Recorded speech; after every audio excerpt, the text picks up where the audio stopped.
Bonjour à toutes et à tous. Donc j'interviens pour le NPA et je voudrais transmettre à Jean-Pierre, à Farid, à tous les autres, à toutes les autres, les salutations et le soutien de notre camarade Philippe Poutou qui n'a pas pu faire le déplacement retenu à Bordeaux, mais qui tenait vraiment à réaffirmer qu'il est à vos côtés. Philippe qui sait ce que c'est que d'être syndicaliste dans l'automobile, qui sait ce que c'est que de se battre contre le patron, et qui sait aussi que parfois on n'est pas aidé à l'intérieur de son propre syndicat. Voilà, donc les salutations et le soutien de Philippe et de tout le NPA, des camarades qui sont présents, et un salut aussi à tous les soutiens qui sont venus, à tous les syndicats CGT, à tous les autres syndicats et à tout le monde, parce que c'est important en fait d'être nombreux et nombreuses aujourd'hui pour dire au moins deux choses. La première chose, c'est que bien évidemment, nous avons besoin de syndicats et de syndicalistes comme ceux de la CGT PSA Poissy, de syndicalistes de combat, de syndicalistes qui ne lâchent rien face au patronat. Et c'est vrai qu'à une époque, on faisait d'autres rassemblements de soutien aux camarades de la CGT PSA Poissy, mais ce n'était pas parce que la Fédération Métallurgie les avait assignés au tribunal, mais plutôt parce que le patron voulait les dégommer. Et ce soutien qu'on veut apporter à ces syndicalistes et à ces syndicats de combat, c'est un soutien qui s'inscrit aussi dans un contexte. On est dans un moment de mobilisation sociale. Et on est dans un moment où tous ceux et toutes celles qui nous racontaient les syndicats sont morts, les syndicalistes servent à rien, regardez, ça se passe tout en dehors maintenant. Et depuis quelques semaines, ils se regardent entre eux, ils se disent finalement, c'est un peu plus compliqué que ça. Parce qu'on a vu ce qui se passe dans les raffineries, on a vu ce qui se passe dans un certain nombre de secteurs.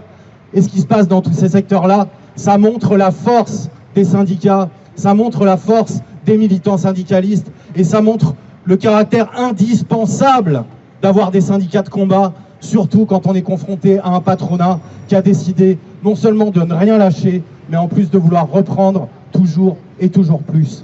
On est dans ce contexte de mobilisation, et on est dans ce contexte où on sent que ce dont on a besoin, c'est non seulement de syndicalistes de combat, mais c'est plus largement d'un mouvement qui implique de plus en plus de salariés, de plus en plus de travailleurs. Et pour ça, je ne répéterai pas ce qu'a dit Nathalie, évidemment que ce qui est fondamental, c'est la démocratie. Parce qu'il n'y a rien qui dégoûte plus des salariés en grève ou qui sont prêts à se mettre en grève que de voir qu'à l'intérieur même du syndicat, il y a des gens qui veulent empêcher les militants les plus combatifs d'organiser la mobilisation. Donc c'est la première raison. Et puis la deuxième raison, je serai beaucoup plus court, mais c'est qu'en fait, on aimerait bien pas être là. Parce que être là aujourd'hui, mais c'est absurde. C'est absurde. On est en train de défendre le droit de militants syndicaux à être des militants syndicaux à cause d'une fédération qui veut les empêcher de l'être. C'est absurde, surtout dans le contexte actuel. Le patronat est à l'offensive, le gouvernement est à l'offensive. On nous annonce des 49.3, on nous annonce une contre-réforme des retraites, et on se retrouve ici à devoir défendre nos camarades parce que la fédération veut les virer. On aurait autre chose à faire quand même. On aurait autre chose à faire. Alors on est très content d'être là en soutien, mais on pourrait faire autre chose. On pourrait être en train de construire la mobilisation, de préparer les prochaines dates, de préparer les prochaines grèves. C'est absurde. C'est absurde, mais c'est nécessaire. C'est nécessaire, et je conclurai là-dessus. C'est nécessaire parce qu'on est dans une période où on sait qu'on va avoir besoin de serrer les rangs et où on va avoir besoin de construire des mobilisations à la hauteur des enjeux. Et pour ça, on pourra se passer des services de personne. Et pour ça, on pourra se passer d'aucun syndicaliste combatif.